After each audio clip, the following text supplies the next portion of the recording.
There are definitely a lot of stoves to choose from when you're looking at camping stoves.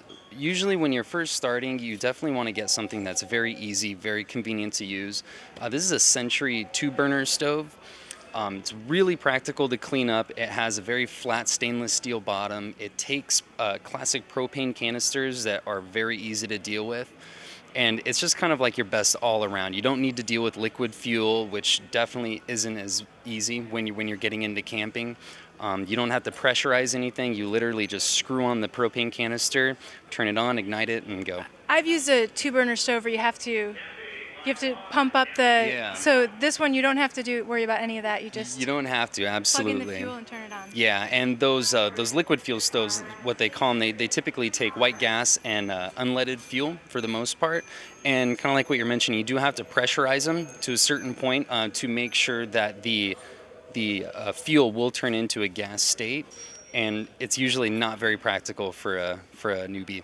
You have two different kinds of fuel here in front of us. Is this the one that you would use with? Absolutely. So this is also some confusion that people have when they first start camping. There are multiple types of fuel that you can use. For one, this is propane. It's your classic propane canister. It's what you're going to need with these typical two-burner classic propane stoves. It is threaded. So you'll notice that the attachment that the stove comes with will also be threaded. You always want to make sure that whatever canister you get has those threads. Okay. Typically, I don't think I've actually seen a propane canister like this without threads. But one confusion that people do have are these, which some camping stoves will use this, but these are typically more for backpacking stoves.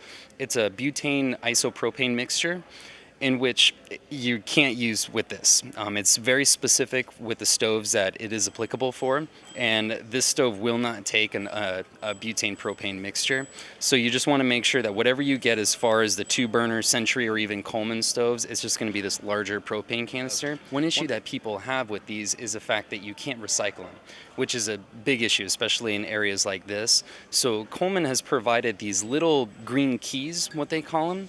So when you feel that the canister is empty, you can actually take the key and push it down there, and it releases all the remaining fuel.